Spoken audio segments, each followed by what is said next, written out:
오늘의 주요 뉴스입니다. 정부가 집단 감염 위험이 큰 클럽 등 유흥시설에 대한 관리를 강화하기로 했습니다. 정세균 국무총리는 밀폐된 공간에서 서로 부딪히는 클럽은 집단 감염의 위험이 매우 크다며 젊은이들이 조용한 전파자가 될 수 있다고 우려를 나타냈습니다. 자가격리 위반에 대한 점검과 처벌이 강화되는 가운데 검찰이 자가격리 위반자에 대해서 원칙적으로 정식 재판을 청구하기로 했습니다. 검찰은 격리조치 위반 행위는 전 국민을 코로나19 감염 위험에 빠뜨리는 명백한 위법 행위라고 강조했습니다. 미국 보건당국은 뉴욕과 뉴저지에서 이번 주 코로나19 입원자와 사망자 수가 정점에 이를 것으로 전망했습니다. 뉴욕에 있는 한국인 의사들도 코로나19 특별대책팀을 꾸리고 한인사회 차원의 대비에 나섰습니다. 홍수나 가뭄, 태풍 등 자연재해는 우리 삶에 큰 영향을 미칩니다. 이런 자연재해를 예측하기 위해 세계 각국은 기상위성을 쏘아 올려 예측의 정확도를 높이는 데 총력을 기울이고 있죠. 오늘 날씨학개론에서는 기상위성에 대해 알아보겠습니다. 모바일 기기와 컴퓨터의 사용 시간이 증가하면서 근시 환자들이 늘어나는 추세입니다. 심해지면 녹내장으로 진행되는 경우도 있다고 하는데요. 오늘 내 몸 보고서에서 대표적인 안과 질환인 녹내장에 대해 알아봅니다.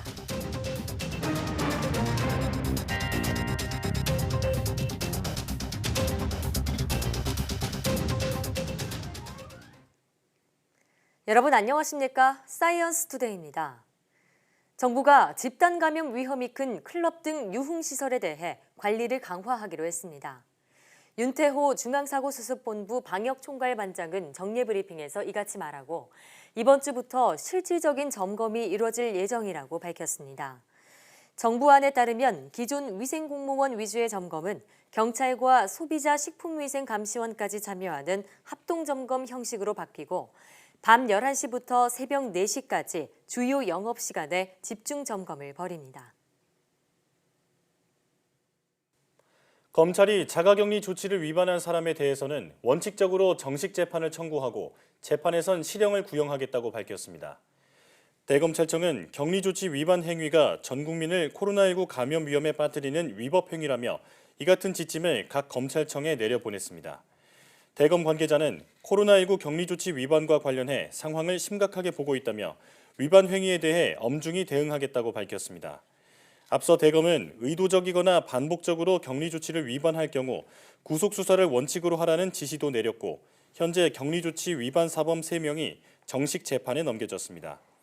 개정된 감염병 예방법에 따라 방역당국의 입원 또는 격리 지침을 위반하면 1년 이하의 징역 또는 1,000만 원 이하의 벌금형으로 처벌받게 됩니다.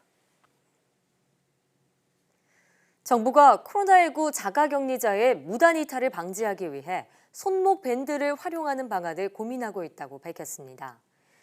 윤태호 중앙사고수습본부 방역총괄반장은 대다수 국민이 자가격리를 잘 지켜주고 있지만 일부 이탈이 발생하고 있다며 이탈을 예방할 수 있는 다양한 수단 가운데 하나로 손목 밴드를 활용하는 방안을 고민하고 있다고 말했습니다. 자가격리자는 격리 지역을 벗어날 경우 경고를 통해 이탈을 막는 자가격리 앱을 설치하지만 휴대전화를 두고 나가거나 휴대전화의 위치 정보를 끄고 외출하는 사례가 잇따라 대책을 마련해야 한다는 지적이 나오고 있습니다. 윤태호 총괄반장은 수시로 휴대전화 통화로 확인하거나 불시에 자가격리자의 가정을 방문해 확인하는 방안 등과 함께 손목 밴드 등 전자정보의 도움을 받는 방안을 검토 중이라고 설명했습니다. 오는 9일 고3과 중3부터 온라인 개학을 시작하는데 교사들의 온라인 자료가 삭제되거나 연결이 불안정한 사고가 잇따르고 있습니다. 원격 수업을 코앞에 둔 현장의 목소리를 김종균 기자가 전해드립니다. 온라인 개학을 앞둔 교육부 장관이 화상으로 교사들을 만났습니다. 안녕하세요. 반갑습니다. 전국 초중고 학교에서 원격 수업을 선도할 대표 교사를 임명하는 자리입니다. 하지만 온라인 기념 촬영을 하려는 순간 연결이 뚝뚝 끊겼습니다. 이게 끊어졌어? 이렇게 예상하지 못했던 뜻밖의 상황들이 생길 수도 있으니까 이런 상황까지를 감안해서 선생님들과 한국교육학술정보원이 운영하는 원격 교육 플랫폼 이학습터는 교사들의 자료를 삭제해버렸습니다. 지난 3일 새벽 2시부터 밤 9시 사이에 교사들이 각자 개설한 온라인 학급방에 애써 올린 자료가 서버 증설 과정에서 모두 사라진 것입니다. 해당 시간대 접속자는 약 8만 명. 교사들은 학습 자료와 강의 계획서, 과제 등 자료를 다시 올려야 합니다. 학생들이 EBS 강의를 들어야 하는 EBS 온라인 클래스 홈페이지도 회원 가입과 로그인이 원활하지 않았습니다. 탑승하는 화면이 뜨지를 않아요. 그래서 오늘 하루 종일 가입을 시도하고 로그인을 시도했는데도 가입을 못했어요. 학교 현장에서는 민간업체 화상 수업 프로그램들도 연결과 보안이 불안정하다는 우려가 나오고 있습니다. 초유의 온라인 개학을 앞두고 원격 수업을 준비하는 교사는 물론 학생과 학부모의 불안이 커지고 있습니다. YTN 김유길입니다. 오는 9일 온라인 개학을 앞두고 서울 지역 고3과 중3 교육 취약계층 학생들에게 스마트 기기가 우선 지원됩니다. 서울시 교육청은 기기가 없어 원격 수업이 곤란한 저소득층 학생을 대상으로 교육부에서 지원한 스마트 기기를 대여하기로 했습니다. 또 학교별 법정 저소득 학생 수에 맞춰 1인당 70만 원의 예산 범위 내에서 대여 가능한 기기 수를 확보하도록 학교에 안내했습니다. 교사들의 원격 수업 환경 조성을 위해 무선 장치를 유선 장치에 연결하는 무선 AP도 함께 스쿨넷 서비스를 통해 와이파이 공유기도 각 학교에 지원합니다. 원격 수업 운영 중에 갑자기 어려움을 겪는 학교를 대상으로 스마트 기기 700대를 보유한 찾아가는 쌤카 5대를 운영해 기기 대여와 프로그램 설치도 할 수 있도록 했습니다. 온라인 개학에 대비하는 교사들의 온라인 학습 자료 제작에 도움을 주고자 직업계고가 중심이 돼 초중고의 오픈 스튜디오를 제공합니다. 오는 9일 온라인 개학에 따른 학생평가는 원격 수업을 토대로 등교 후 시험을 통해 이뤄지며 수행평가 성적 반영 비율은 낮아질 전망입니다. 또 원격 수업의 출결은 당일 또는 일주일 이내 사후 확인도 인정됩니다. 교육부는 온라인 개학을 앞두고 공정성과 투명성을 준수하는 범위 내에서 출결과 학생평가, 학교생활기록부 기재지침을 마련해 전국 시도교육청에 배포한다고 밝혔습니다. 지침에 따르면 학교는 원격 수업에서 학습한 내용을 근거로 등교 이후 지필평가를 통해 성취도 등을 확인할 수 있습니다. 나라 살림 건전성 판단 지표인 재정 수지가 역대 최대 적자를 기록한 가운데 연금으로 내줘야 할 돈까지 포함된 재무제표상 국가부채가 1,750조 원에 육박했습니다. 코로나19의 영향으로 올해는 추경 예산 편성 등 추가 대책이 불가피해 재정 수지 적자는 더욱 커질 전망입니다. 보도에 오인석 기자입니다. 지난해 법인세 수입은 1년 전보다 7조 원 넘게 줄었습니다. 무엇보다 삼성전자와 SK하이닉스의 법인세 납부 실적이 감소한 것이 가장 크게 영향을 끼쳤습니다.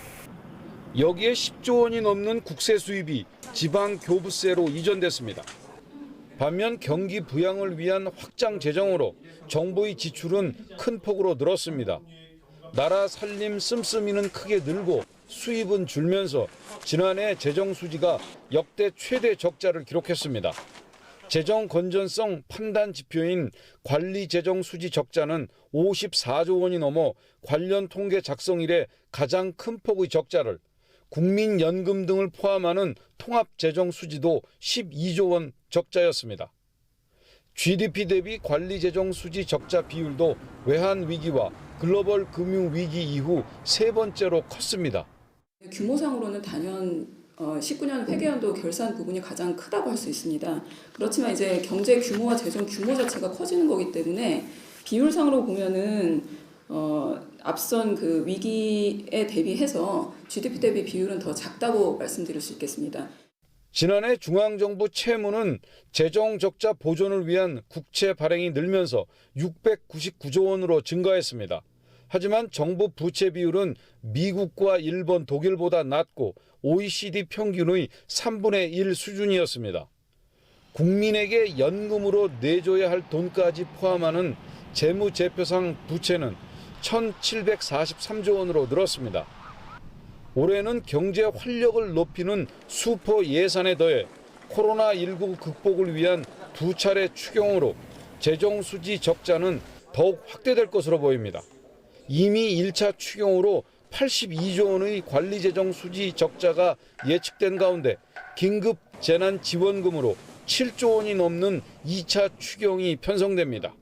대부분을 세출 구조조정을 통하여 충당하고자 노력하겠다는 말씀을 드리고요. 만약에 부족한 부분이 있다면 부분적으로 적자 국채가 불가피할 수도 있겠습니다. 코로나19가 장기화하면서 민생을 지켜내고 실업과 도산을 막기 위한 3차 추경 편성도 기정사실화하고 있습니다. YTN 오인성입니다. 코로나19의 확산으로 우리나라뿐 아니라 세계적으로도 온라인 거래가 늘면서 현금 사용은 더더욱 줄고 있습니다. 따라서 중앙은행의 디지털 화폐 발행이 앞당겨질 것이란 전망이 나오고 있는데요. 실제로 한국은행이 내년부터 디지털 화폐를 시범 운용하기로 했습니다. 보도에 이종수 기자입니다. 코로나19 확산으로 소비자들이 오프라인 쇼핑을 꺼리면서 구입에서 결제까지 대면이나 접촉이 필요 없는 온라인 쇼핑이 크게 늘었습니다. 쿠팡, 11번가 등 13개 온라인 유통업체 매출이 지난 2월에는 1년 전에 비해 34% 넘게 급증하면서 2월 기준으로 역대 최대를 기록했습니다. 이들 업체의 결제 금액도 일제히 는 것으로 집계됐습니다. 최근 사회적 거리두기가 강조되고 있고요. 또 그것에 동참하는 분들이 많아지면서 만나지 않고 구매를 하는 비대면 구매가 늘어나고 있는 추세입니다. 그 구매를 통해서 거래액도 예전에 비해 확연하게 증가하는 추세입니다.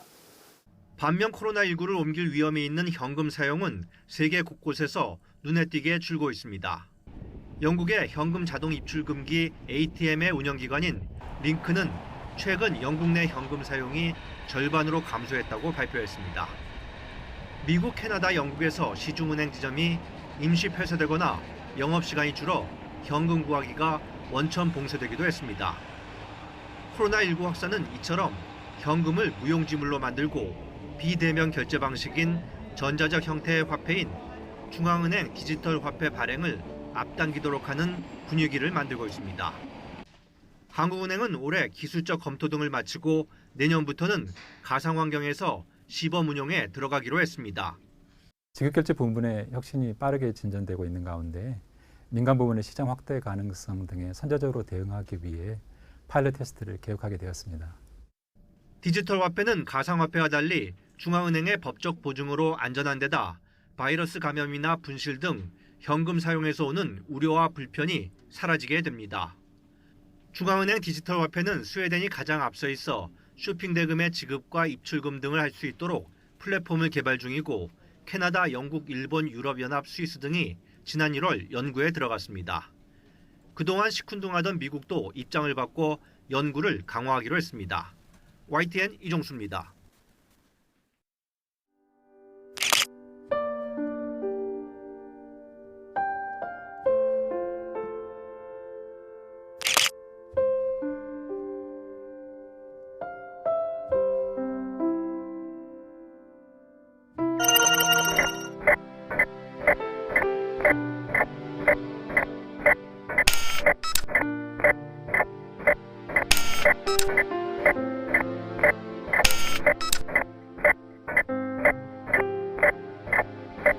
Three, two, one.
홍수나 가뭄, 태풍 같은 자연재해는 우리 삶에 큰 영향을 미치죠. 그래서 고해상도의 센서를 탑재한 위성들이 지구 곳곳에서 발생하는 일들을 실시간으로 데이터를 만들어 보내는데요. 우리나라에서도 꾸준히 단독 인공위성을 운영하고 있다고 합니다. 네, 오늘 날씨학 개론에서는 우리나라가 운영하는 기상위성에 대해 얘기 나눠보겠습니다. K웨더 반기성 센터장과 함께합니다. 어서 오세요. 네, 안녕하세요. 네. 자, 국내 최초의 정지궤도 위성이죠. 천리안 위성 1호가 불과 지난주 수요일입니다. 드디어 기상 관측 임무를 종료하고 임무를 마감했는데 3,000일이 넘는 시간 동안 우리나라 상공에서 천리안 위성 1호는 어떤 임무를 담당하고 있었나요? 그동안 그 천리안 위성 1호는 주로 이 통신이라든가 해양, 또 기상 이 세 가지 기능을 동시에 탑재를 해서 우주의 눈으로 24시간 내내 한반도 주변의 기상과 해양을 관측을 하고요. 또 위성 통신 서비스를 제공해오고 있었습니다. 이 천리안 위성 1호 발사는 우리나라는 세계 7번째로 기상위성 보유국이 되었었는데요. 이로써 우리나라는 독자적인 어떻게 보면 정지 궤도 위성 개발의 기반을 마련하게 되었었죠. 천리안 위성 1호는 하루 평균 영상 785장을 생산하면서 국내 22개 주요 기관에 실시간으로 제공을 해왔는데요. 기상청은 천리안 위성 1호의 운영 성공률이 선진국 수준인 98.1%에 달성했다라고 평가를 했습니다. 자, 이제 지금까지 해왔던 기상 관측 임무는 이제 종료가 되지만 해양 관측이라든가 통신 임무는 2021년 그러니까 내년 3월 31일까지는 계속 수행될 예정이라고 합니다. 이 천리안 위성 1호가 우리나라뿐만 아니라 다른 나라에도 이 자료를 배포를 하면서 우리나라의 국제 위상까지 높였던 것으로 알고 있는데요. 자, 그런데 천리안 위성 1호가 국내 최초의 정지 궤도 위성이잖아요. 이 정지 궤도 위성이 뭔지 설명해 주시죠. 일단 이 정지 궤도 위성이라는 것은 이 상공 한 36,000km 그 상공의 원궤도에서 지구의 자전 방향과 같은 방향으로 회전하는 인공위성을 말합니다. 그러니까 지구와 같은 속도로 공전하기 때문에 지구에서 보면은 꼭 거기에 멈춰 있는 것처럼 보이죠. 정지해 있는 것처럼요. 네네. 그러다 보니까 이제 고정된 위치를 연속적으로 관측할 수 있기 때문에 대기 흐름이라든가 기상 상태를 연속적으로 수집을 해서 기상의 변화를 감시하고 예측할 때 굉장히 유용해요. 이 정지궤도 위성의 장점은 한번 위성을 쏘아 올리면 수명이 다할 때까지 특정 지역이죠. 우리나라 이제 우리가 올린 거 우리나라 쪽으로 주로 보이지 않습니까? 이런 지역에 계속해서 서비스를 제공할 수가 있고요. 또 전파를 받기 위해서 안테나의 방향을 돌릴 필요가 없다. 이게 장점인데요. 다만 이제 여러 정지궤도 위성끼리 주파수 간섭을 피하기 위해서 약 2두가량 일정한 거리를 좀 두어야만 합니다. 국제전기통신연합에서 이 궤도를 할당을 하면서 이론적으로 약 180개의 위성이 수용 가능합니다. 그렇군요. 자, 그런데 인공위성 궤도로는 정지 궤도 말고도 저궤도도 있다고 들었거든요. 이 두 가지 궤도의 차이는 어떤 건가요? 일단 저궤도 위성은 이제 우리가 극궤도 위성이라고 부르는데 이거는 정지 위성보다 지구에서 한 40배, 50배가 더 가까워요. 굉장히 가깝죠. 그러니까 낮은 고도를 날아다니는 것이죠. 그러다 보니까 황사라든가 미세먼지라든가 빙하, 또 해빙, 또 기후변화 원인 물질 등을 굉장히 정밀하게 관측을 할 수가 있습니다. 따라서 최근 전 세계적으로 관심이 집중되고 있는 북극 빙하의 감소라든가 또 해수면 고도 상승이라든가 극한 기후 현상을 유발하는 엘니뇨, 라니냐 현상 등을 갖다가 좀 집중적으로 감시를 하고 있고요. 황사라든가 미세먼지 관련 중요한 정보를 제공을 해주고 있습니다. 또 지구에 워낙 가깝기 때문에 아름다운 지구 광경을 촬영하기에도 아주 적합합니다. 그렇군요. 이렇게 위성의 기능이나 역할에 맞게 각 궤도를 선택하면 되겠군요. 자, 그럼 천리안 이 A호가 천리안 위성 1호의 바통을 이어받아서 기상 관측 임무를 수행을 하게 될 텐데 분명히 더 달라진 점이 있겠죠? 어떤 점이 향상됐나요? 네, 그렇죠.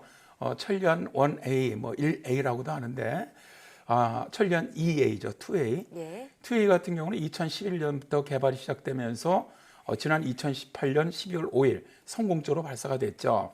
설계에서부터 제작, 시험까지 모든 과정이 우리나라의 독자적인 기술로 개발된 통신 중계기가 탑재되어 있는데요. 천리안 위성 1호에 비해서 자료 전송 속도가 18배가 빠르고요.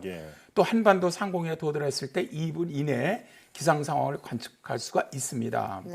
탑재체 해상도는 천리안 위성 1호보다 4배 높은 수준이기도 합니다. 자, 이러한 성능은요, 기상관측 산출 결과물을 지상에서 우리가 받아봤을 때 맨눈으로 산불이라든가 황사 등 재해도 구분이 가능할 정도인데요.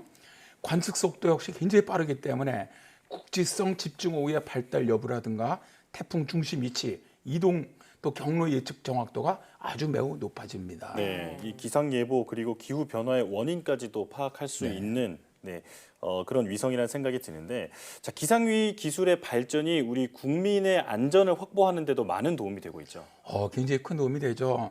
뭐 저 같은 경우는 예보를 오랫동안 내오다 보니까 옛날엔 참 예보가 굉장히 어려웠거든요. 네. 뭐냐면 이제 국지성 어떤 집중호우 이런 것들도 최근에 이런 위성자를 이용해서 최소한 2시간 전에는 탐지가 가능해졌고요. 네. 또한 천리안 1호에서 제공되던 16종의 기상정보 산출물이 52종으로 다양화됨에 따라서 강우 강도는 물론 뭐 산불이나 오존, 이산화황 등도 탐지를 하면서 국민 생활과 아주 밀접한 서비스 제공이 확대될 앞으로 계획입니다. 그렇군요.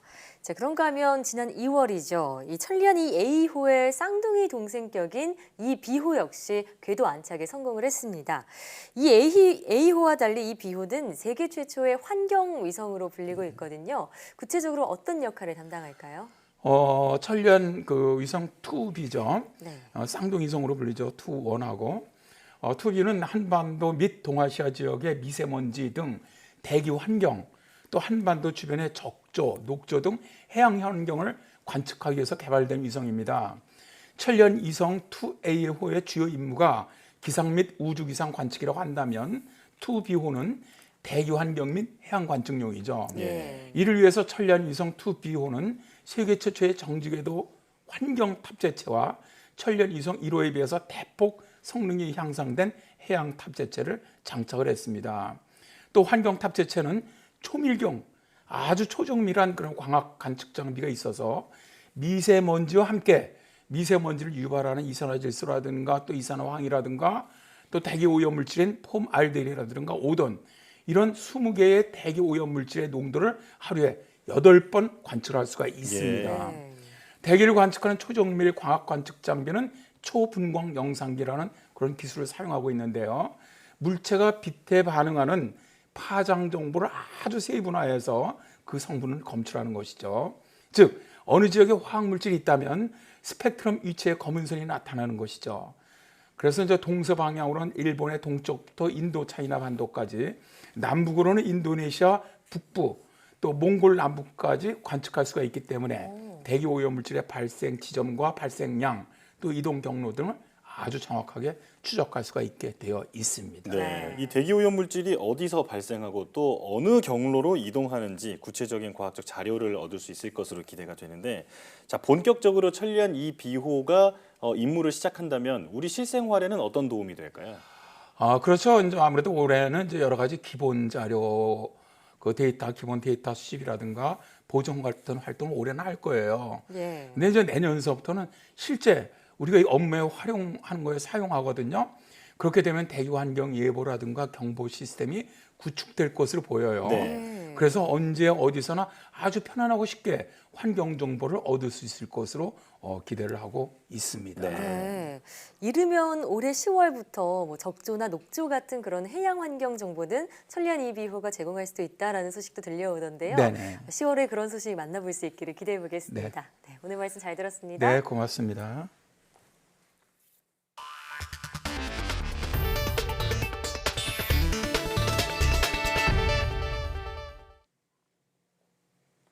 전 세계로 퍼진 코로나19 바이러스가 사람뿐 아니라 동물에게도 위협이 되고 있습니다. 일부이긴 하지만 동물 감염 사례가 보고되고 있는 만큼 사람이 동물에게 코로나19 바이러스를 옮겼을 가능성을 배제할 수는 없어 보입니다. 이동은 기자입니다. 아프리카 콩고에 있는 국립공원입니다. 세계적 멸종위기종인 마운틴 고릴라가 살고 있는데 지난달 말 코로나19로 잠정 폐쇄됐습니다. 관람객들이 찾아오면 고릴라에게 바이러스를 옮길 수 있다는 우려 때문입니다.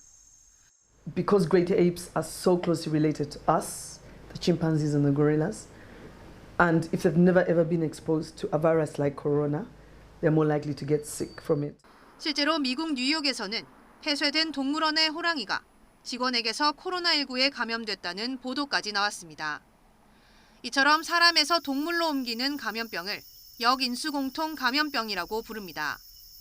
특히 사람과 유전자의 99%가 비슷한 유인원은 사람으로부터 바이러스에 감염될 위험성이 대단히 큽니다. 결핵이나 항생제 내성균주 간염이라든가 홍역이라든가 우리가 잘 알려져 있는 인플루엔자, 헤르페스 같은 것들이 사람에서 동물로 넘어갔던 사례들이 있고요. 사람과 가장 근연 관계가 가까운 것이 그 영장류이기 때문에 영장류가 아무래도 취약한 것 같습니다. 최근에는 개와 고양이 등 반려동물의 코로나19 감염 사례까지 나오고 있습니다. 그러나 사람이 동물에게 코로나19 바이러스를 옮겼다고 단정할 과학적 근거나 사례가 적고 반대로 동물이 사람에게 옮겼을 가능성은 아직까지 거의 없다는 게 과학계의 입장입니다. 때문에 코로나19 감염 우려로 반려동물을 멀리할 필요는 없지만 변종이 많은 코로나19의 특성상 확진 환자라면 반려동물과의 접촉을 피하는 것이 좋다는 게 전문가들의 지적입니다. YTN 이동은입니다. 미국 뉴욕 주지사가 뉴욕 내 코로나19 확산세가 정점에 근접했을 가능성이 있음을 내비쳤습니다. 미국 내 코로나19 누적 사망자는 첫 사망자가 나온 지 37일 만에 10,000명을 넘어섰습니다. 조승희 기자입니다. 앤드루 쿠오모 뉴욕 주지사가 코로나19 사태가 안정기에 접어들었을 가능성이 있음을 암시했습니다. 뉴욕주 내 사망자 수가 지난 주말 정점을 찍은 뒤 소폭이나마 줄어드는 모습을 보인 것을 근거로 제시했습니다. 하지만 경계심을 늦추긴 이르다며 셧다운 상황은 이달 말까지 이어간다는 방침입니다. The possible flattening of the curve is better than the increases that we have seen. New York is still far and away the most impacted state. 이런 상황을 반영하듯 뉴욕과 뉴저지에서 이번 주 입원자와 사망자 수가 정점에 이를 것이란 전망이 나왔습니다. 미 보건복지부 브렛 지누아 차관보는 한 방송에 나와 최근 2주 또는 3주간 전염 추이를 보면 이런 추정이 가능하다고 설명했습니다. 지로와 차관보는 또 뉴올리언스 같은 미국 내 다른 지역에서도 몇 주 안으로 입원자 수와 사망자 수가 정점을 찍을 것으로 내다봤습니다. 미국 전체적으로 코로나19에 걸려 숨진 사람이 10,000명을 넘어섰습니다. 지난 2월 29일 첫 사망자가 나온 지 37일 만이고 3월 25일 1,000명을 넘긴 날로부터 12일 만에 10배로 증가한 것입니다. 전체 감염자 수는 35만 명을 넘어섰습니다. YTN 조승입니다. 미국 뉴욕에 있는 한국인 의사들이 코로나19 특별대책팀을 꾸렸다고 미국의 소리 방송이 보도했습니다. 방송은 뉴욕시에 있는 한 병원 중환자실에서 일하고 있는 의사 김모 씨의 유튜브 영상을 소개하며 이 병원 입원 환자의 90%가 확진자고 그중 95%가 인공호흡기에 의존하고 있다고 전했습니다. 또 공식적인 통계는 없지만 뉴욕 현지의 한국인 피해자도 나오고 있고 지난주 한인사회 차원의 코로나19 대비를 위한 특별대책팀을 꾸렸다는 이현지 뉴욕 한인의사협회장의 인터뷰를 실었습니다. 코로나19에 감염돼 병원에 입원한 보리스 존슨 영국 총리가 상태가 안 좋아져 중환자실로 옮겨 치료를 받고 있습니다. 유럽 지역의 누적 사망자 수는 52,000명을 넘어서며 인명피해가 계속되고 있지만 최악의 상황은 넘긴 것 같다는 분석이 나오고 있습니다. 보도에 박훈구 기자입니다. 현지 시간으로 지난달 27일 코로나19 확진 사실을 알리고 지난 5일 병원에 입원한 보리스 존슨 영국 총리. 6일 오후까지만 해도 트위터를 통해 상태를 알리는 등 크게 나쁘지 않은 모습이었지만 저녁 7시쯤 중환자실로 옮겨졌습니다. During the course of this afternoon, the Prime Minister's condition worsened, and on the advice of the medical team, he was moved into a critical care unit.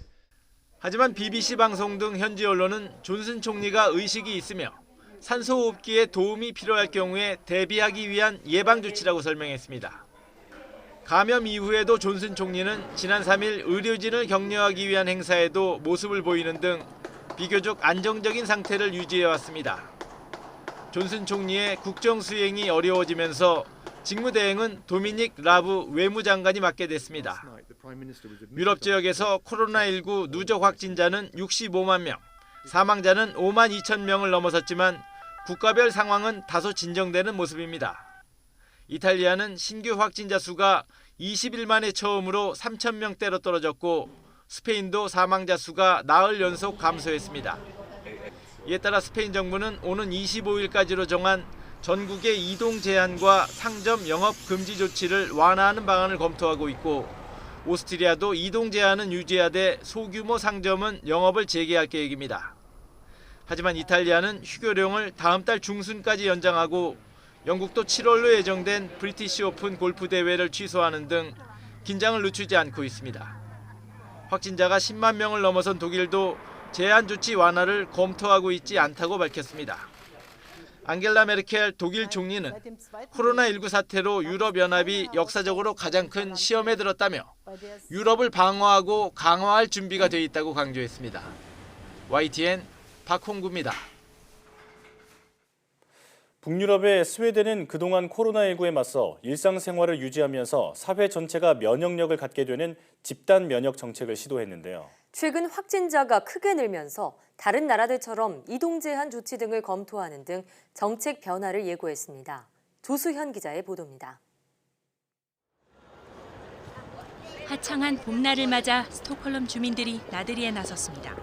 벚꽃 구경도 하고 3355 모여 담소를 나누며 햇살을 만끽합니다. 정부의 코로나19 집단 면역 방침에 따라 50명 이상 모임 금지 외에는 일상생활에 별다른 제한이 없기 때문입니다.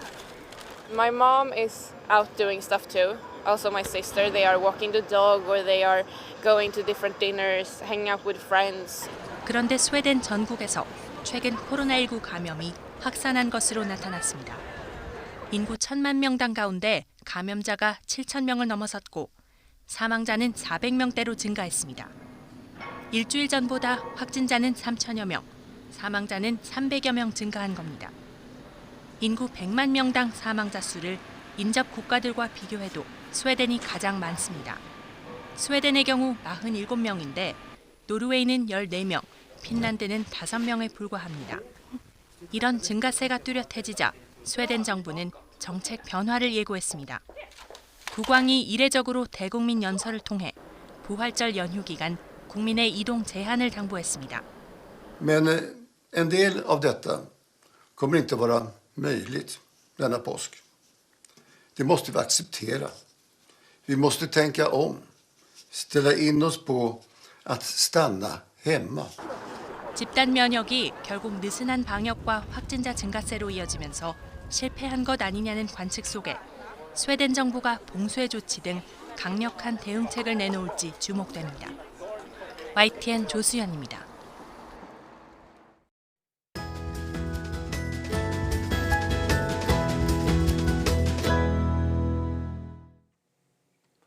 우리는 눈을 통해 많은 것을 볼 수 있습니다. 눈이 바라본 모든 정보는 시신경을 통해 뇌로 전달되는데요. 네, 이런 시신경에 문제가 생기면 심할 경우 실명에 이를 수도 있다고 합니다.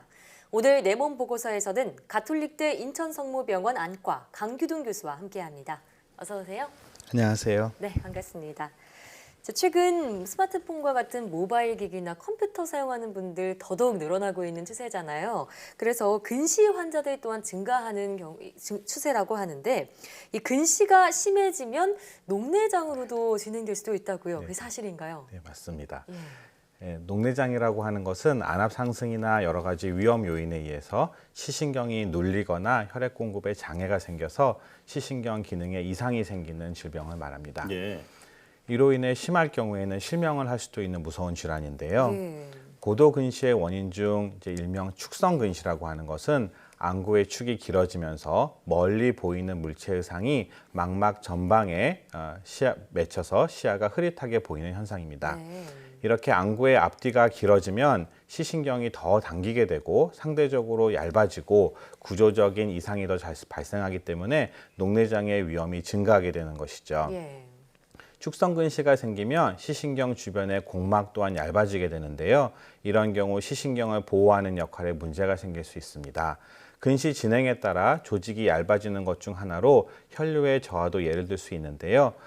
안구가 커지는 비율만큼 혈관들이 증가하지 못해서 예. 안구 조직 전체가 상대적으로 허혈에 빠지게 되는 것입니다. 네, 그냥 눈이 좀 나빠지는 수준이 아니라 이런 녹내장 같은 질환으로 이어질 수 있다니까 평소에 눈 건강에 좀 더 잘 챙겨야겠습니다. 네. 자, 그런데 그렇다면 이 녹내장을 유발하는 원인에 대해서도 설명해 주시죠. 네네. 눈 속에는 각막과 수정체에 영향을 보내기 위해서 방수라고 하는 투명한 액체가 끊임없이 순환을 하고 있습니다. 방수는 안구의 형태를 유지하는 역할을 해서 눈이 너무 말랑말랑하거나 너무 단단하지 않도록 정상적인 안구의 형태를 유지해주는 역할을 하는데요. 네. 안압이란 이러한 안구의 형태를 유지하는 압력을 말합니다. 안압이 증가하게 되면 방수의 배출이 원활하지 않게 되고 이러한 능력이 저하되면 생산과 배출 능력이 떨어지게 됩니다. 네. 일반적으로 정상 안압을 이제 저희가 21mm 머큐리 이하로 보는데요. 안압이 상승하게 되면 기계적으로 시신경을 압박하기도 하고 시신경으로 가는 혈류의 흐름을 방해해서 결국 시야 손상으로 인해 실명을 하게 됩니다. 예. 그런데 사람에 따라서는 이 말씀하신 안압이 정상 범주에 있는데도 시신경이 손상되는 예도 있다고 들었습니다. 어떤 경우인가요? 네, 특히 이제 우리나라 환자들의 경우에는 안압이 정상 범위에 있어도 시신경이 손상을 받는 경우가 많고 예. 시신경 유도의 혈액이 충분히 공급되지 못해서 허혈이 발생할 수도 있습니다. 예. 한국, 중국, 일본 등 동북아시아에서 역학 연구에서는 안압이 높지 않아도 녹내장이 발생하는 환자, 즉 정상 안압 녹내장 환자들의 비중이 월등하게 높은 것으로 나타났습니다.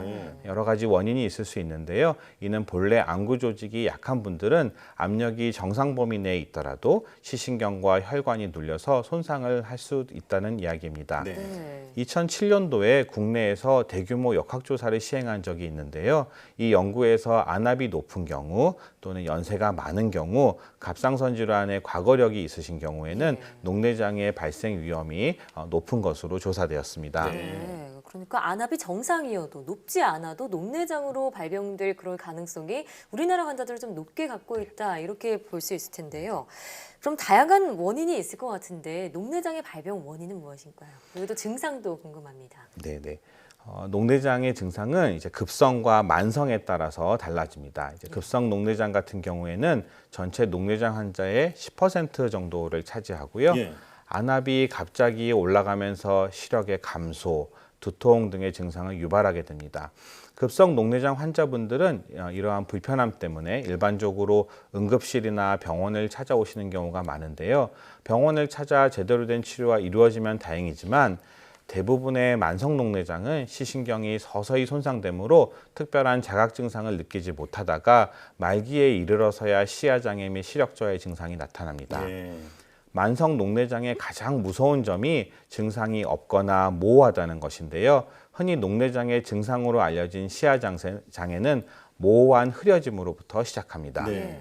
시야가 모호하게 흐려지더라도 우리의 뇌는 이에 적응하여 시야가 흐려졌다는 것을 인식하기가 무척 어렵습니다. 예. 예를 들면 안경을 쓰신 분들은 안경테가 시야를 방해하더라도 불편함을 느끼실 수 없는데요. 네. 이것은 우리의 뇌가 적응되어서 불편함을 못 느끼는 것입니다. 마찬가지로 녹내장으로 인한 시야 손상도 시야 주변에 나타나는 경우가 많아서 우리의 뇌가 인식하기가 어렵습니다. 네. 자, 눈에 조금이라도 이상이 있다고 하면 일단 병원을 찾아서 여러 가지 검진을 받는 게 중요하겠다는 생각이 드는데요. 자, 그런데 이 녹내장 중에서도 그 조금 전에 설명해 주셨던 방수의 통로가 열리고 닫히는 것에 따라서 그 구분을 할 수 있다고 들었습니다. 어떤 종류가 있는 건가요? 말씀하신 것처럼 녹내장은 전방각의 개방 유무에 따라서 개방각 녹내장 그리고 폐쇄각 녹내장으로 구분할 수 있습니다. 네. 여기서 전방각이라고 하는 것은 각막의 후면과 홍채의 전면이 이루는 각으로 영양분을 공급하는 방수가 빠져나가는 통로를 말합니다. 개방각 녹내장은 만성적으로 서서히 시신경이 손상되는데요. 주변 시야의 손상이 먼저 진행되고 네. 중심 시야는 비교적 말기까지 보존되는 경우가 많습니다. 또한 서서히 진행되며 특별한 증상이 보이지 않기 때문에 초기에 녹내장은 알기가 참 어렵습니다. 네. 반면 폐쇄각 녹내장은 갑자기 상승한 후방의 압력으로 인해서 홍채가 각막으로 이동하면서 정방각이 폐쇄되는 것을 말하는데요. 이때 녹내장이 발생하는 것을 말합니다. 어두운 곳에 누워서 스마트폰을 보시거나 업무를 하시는 경우 눈의 불편함을 호소하시면서 이거 내가 녹내장이 아닌가 하고 의심하시는 분들이 많은데요. 이는 폐쇄각 녹내장에 대한 짧은 오해로 생긴 것 같습니다. 그렇군요. 자, 그렇다면 진짜 폐쇄각 녹내장은 언제 의심을 해볼 수 있을까요? 폐쇄각 녹내장은 누워 있는 자세보다는 이제 엎드려 있을 때 쉽게 발생하는 것으로 알려져 있습니다. 어두운 환경에서 동공이 확대되고 방수의 유출 통로를 더욱더 좁게 만들어서 더 폐쇄각 녹내장이 쉽게 발생할 수도 있지만 어두운 곳에서 스마트폰을 누워서 보신다고 해서 모두 생기는 것은 아닙니다. 기본적으로 폐쇄각 녹내장은 50대의 안경을 안 쓰시는 분들에게 주로 발생하는데요. 젊은 분들이 어두운 곳에 엎드려서 밝은 화면을 보더라도 그리 쉽게 발생하지는 않습니다. 눈을 자주 사용하게 되면 나타나는 눈의 여러 가지 통증과 불편함 이런 것들은 보통 안구건조증으로 유발되는 거고요. 안구건조증은 각막 상피의 손상 때문이고 이는 녹내장과는 다른 질환으로 안구 표면을 부드럽게 유지해두는 인공 눈물 등을 안약을 의사와 상의해서 사용하시면 됩니다. 네. 그렇다고는 해도 너무 어두운 곳에 스마트폰을 보는 건 좋지는 않겠죠? 네, 한 번 발생하면은 이렇게 시력의 질이 떨어질 수 있기 때문에 조기에 치료를 받는 게 무엇보다 중요할 것 같은데 병원에 가면 어떤 치료가 이루어지나요? 일단 녹내장을 진단하기 위해서는 안압 검사, 정방각경 검사, 시야 검사, 시신경 검사, 시신경 빛 간섭 단층 촬영 등을 필수로 진행을 합니다. 최근에는 첨단 컴퓨터를 이용해서 시신경의 변화를 분석해서 빠르게 녹내장의 발생 및 진행을 알 수 있는 방법들이 보급되고 있습니다. 일단 녹내장을 진단받으면 안압의 상승으로 인해 시신경의 손상이 진행되고 있기 때문에 안압을 낮추는 조치를 취하게 됩니다. 안압을 낮추는 방법으로는 안약과 먹는 약을 병행하기도 하는데요. 필요에 따라서는 레이저 치료 시술이나 수술을 시행하기도 합니다. 어떤 방법이 더 바람직한가는 환자의 상태에 따라서 달라지는 거고요. 녹내장은 평생 가는 질환이기 때문에 가장 중요한 것은 첫째가 정확한 진단입니다. 그 다음으로는 녹내장의 진행 속도를 파악해서 올바른 치료를 진행하는 것이 좋겠죠. 따라서 정기적으로 시야 검사나 시신경 검사를 반복해서 안과 의사가 녹내장의 진행을 판단할 수 있게 해야 합니다. 지금 치료 방법을 설명해 주셨지만 가장 좋은 것은 병원에 갈 일이 없게 만드는 게 가장 좋겠죠. 평소에 눈 건강을 위해서 어떤 올바른 생활 습관이 있다면 몇 가지 소개를 해주시죠. 녹내장의 병인으로 가장 중요한 것은 앞서 말씀드렸던 것처럼 피가 잘 안 통하는 것, 즉 허혈입니다. 따라서 혈액순환을 좋게 하는 것이 녹내장의 예방과 진행 속도를 조절하는 데 있어서 아주 큰 도움이 되고요. 한 연구에 따르면 일주일에 10시간 이상을 운동하는 군이 3시간 이하로 운동하는 군에 비해서 녹내장의 진행과 발생이 현격하게 떨어지더라 이런 보고도 있습니다. 또 이제 담배는 전신 혈관 수축제로 눈을 포함한 모든 신체 부위의 혈관을 수축시키기 때문에 반드시 금연을 하시는 것이 중요합니다. 또 최근에는 카페인이 안압을 상승시킬 수 있다는 연구 결과도 계속 보고되고 있어서요. 카페인의 섭취를 줄이시는 것도 좋습니다. 이처럼 건강한 생활을 유지하시고 정기적으로 안과 검진을 병행하신다면 녹내장이 더는 무서운 병이 아닌 극복 가능한 질환으로 자리 잡을 것으로 생각됩니다. 운동을 하는 게 눈 건강에도 도움이 되는군요. 요즘 젊은 층 녹내장 환자도 늘고 있는 추세라고 하는데요. 1년에 한 번 정도는 정기적인 안과 검진을 받는 게 좋겠다는 생각이 듭니다. 오늘 말씀 잘 들었습니다. 감사합니다.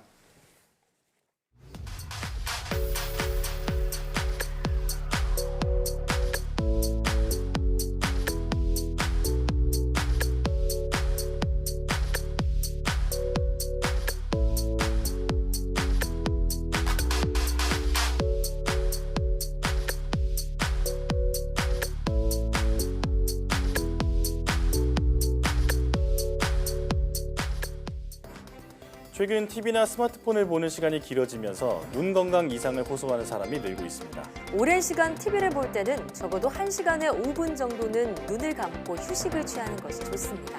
또 어두운 곳에서 TV나 스마트폰을 볼 때는 주변의 불도 함께 켜서 밝기 차이를 작게 해야 눈의 피로감을 줄일 수 있습니다. 사회적 거리 두기로 집에서 보내는 시간이 길어지는 요즘 눈 건강도 잘 챙기시기 바랍니다. 사이언스 투데이 오늘 저희가 준비한 소식은 여기까지입니다. 함께해 주신 여러분 고맙습니다.